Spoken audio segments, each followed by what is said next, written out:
à chacun selon ses œuvres, réservant la vie éternelle à ceux qui, par la persévérance à bien faire, cherchent l'honneur, la gloire, l'immortalité, mais l'irritation et la colère à ceux qui, par esprit de dispute, sont rebelles à la vérité et obéissent à l'injustice. Tribulation et angoisse sur toute âme d'homme qui fait le mal, soit le juif, premièrement pour le grec. Gloire et honneur, paix, pour quiconque fait le bien, pour le juif premièrement, pour le grec ensuite. Car devant Dieu, il n'y a acception de personne. Donc la Bible dit que Dieu rendra à chacun selon ses œuvres.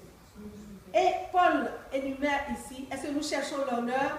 L'honneur de Dieu, l'honneur de nos frères et sœurs, la gloire de Dieu, la gloire de nos frères et sœurs, l'immortalité. En fait, se dépouiller, c'est chercher l'honneur, la gloire et l'immortalité. Amen. C'est chercher l'immortalité, c'est renoncer, dépouiller, crucifier le vieil homme. C'est en fait chercher l'immortalité. C'est extraordinaire ce que la parole de Dieu révèle ici. Dieu récompense alors. Il a dit qu'il va récompenser. Hébreux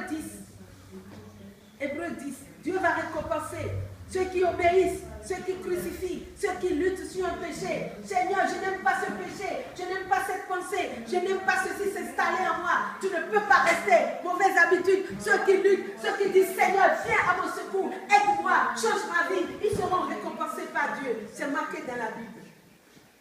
Qu'est-ce que je vous ai dit? Hébreux 10. Hébreux 10, 35.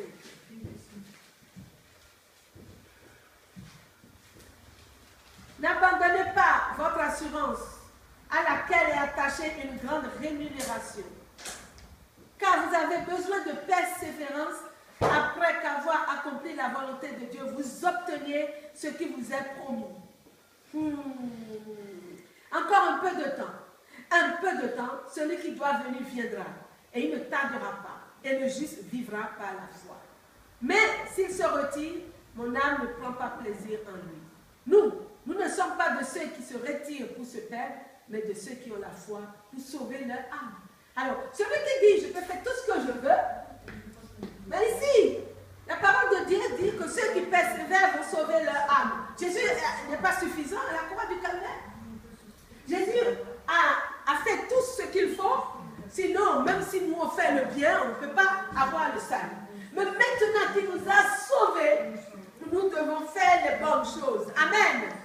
Et ça, c'est récompensé par une grande rémunération. Regardez, à laquelle est attachée une grande rémunération.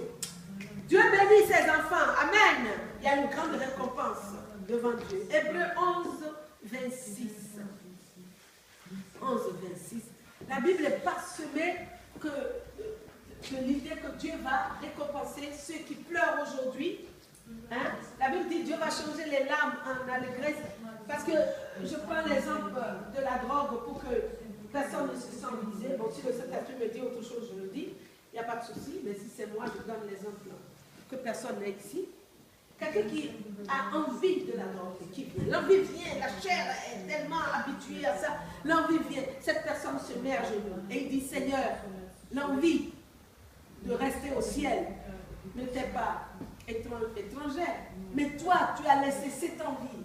Tu as laissé l'adoration, ton Père, et tu es venu. Donc cette personne voit, comprend la souffrance de Jésus, se met à genoux dans sa chambre. Seigneur, j'ai envie, mais tu peux me sauver. Aide-moi, Jésus va courir. Amen. Ah, il va courir. Mais si je passe ma vie à dire, oui, je peux me droguer, de toute façon, je vais au ciel. Oh oui, je retombe, je remonte, je retombe, je remonte. Oh, c'est pas grave. Ah, de toute façon, Christ est mort. Et puis je vais faire taire. Je vais faire taire tous les gens qui vont s'approcher pour me dire, arrête, ah non, hein, je peux, hein, Jésus est mort pour moi. Mais Jésus a bon dos. Jésus a bon dos. C'est pas juste, parce qu'il y a des versets qui nous mettent en garde. Ces choses-là, c'est parce qu'on n'a pas pris le temps de s'agenouiller, de demander la puissance d'arrêter. Et la puissance d'arrêter est venue grâce à la mort de Jésus-Christ. Amen. Alors, Hébreux 11, 26. 26 qui nous dit...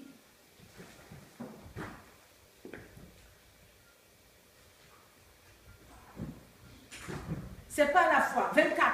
C'est pas la foi que Moïse, devenu grand, refusa d'être appelé fils de la fille de Pharaon, aimant mieux être maltraité avec le peuple de Dieu que d'avoir pour un temps la jouissance du péché, regardant l'opprobre de Christ comme une richesse plus grande que les trésors de l'Égypte, car il avait les yeux fixés sur la récompense. Moïse a compris que quand Dieu récompense, c'est mieux que tout ce qu'il peut avoir ici-bas avec la pratique du péché. Vous savez, le monde est en train de tomber, de périr. Pourquoi? Parce que les gens prêchaient l'abondance, prospérité. Quand ils rentrent dans une église, ils n'attendent plus, abandonnent les péchés pour venir à la croix, que Jésus puisse te sauver. On te dit, commence à pratiquer ceci, cela, et alors Dieu va te bénir. Mais la sanctification est complètement laissée de côté. Et on prêche un autre évangile. Ce n'est plus l'évangile de Jésus-Christ. C'est autre chose qui est prêché. On devait dire Dieu bénit, mais dans la sanctification, de toute façon. La bénédiction, je vous assure, est automatique. Lisons Deutéronome 28. On n'a pas besoin que les gens nous disent faites ci, faites ça pour être bénis. La bénédiction est automatique chez notre Dieu. Nous avons un Dieu de bénédiction. Amen. Deutéronome 28. Quelqu'un peut... Deutéronome 28.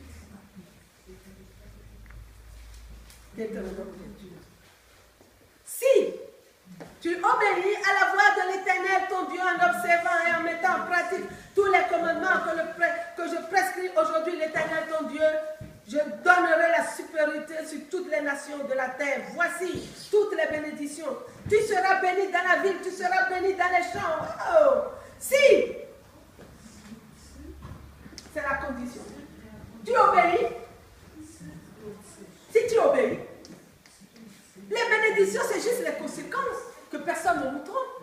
Je peux aller dans une église et faire tout ce qu'on me dit sur la prospérité, l'abondance, je serai toujours par terre. Je ne vais jamais me lever parce que je ne lis pas moi-même la Bible. La Bible dit, si tu obéis, automatiquement, les conséquences de l'obéissance, c'est la bénédiction. Ça va tomber parce que notre Dieu est un Dieu de bénédiction. Amen. C'est automatique.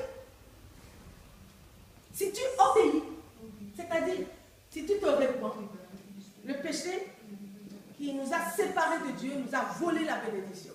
Nous devons abandonner le péché. L'homme n'aime plus entendre parler du péché aujourd'hui.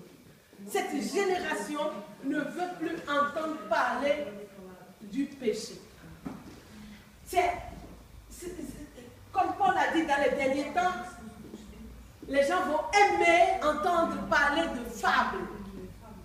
Même Dieu va jusqu'au péché de notre caractère. Dieu va jusqu'à dire, nous devons sanctifier même notre caractère. Autrement, il n'y a pas de renonciation, il n'y a pas de puissance. L'Église est par terre, mais c'est la faute de nous-mêmes. Si nous nous levons, Dieu dit si, alors les conséquences immédiates, je serai béni. Et il a dit à la femme samaritaine, l'eau que je vous donne, l'eau que je bois, va devenir une fontaine, un fleuve qui va jaillir jusque dans la vie éternelle. Et ça ne peut devenir un fleuve que par la repentance, par la prière, par les renonciations. En me revêtant de Christ, de la justice de Christ, de l'humilité, Dieu nous a donné tous les ingrédients pour avancer dans ce monde. Il est magnifique notre Dieu. Et en plus, il nous attend pour nous récompenser. Ah, il nous attend. Il va récompenser. Ça, c'est sûr. Devant le monde entier, il y aura des femmes. Il y aura des femmes. Si tu es vraiment né de nouveau, je te dis ce matin que même si l'enfer se présente devant toi, tu ne feras que le traverser. Ah, tu ne vas pas t'y arrêter, jamais. Tu ne vas que traverser. Amen. Pourquoi? Parce qu'il y a une puissance avec toi. C'est Dieu lui-même que l'enfer ne peut même pas toucher. Amen. Il ne peut pas toucher. Alors, nous allons lire Colossiens 3, 25.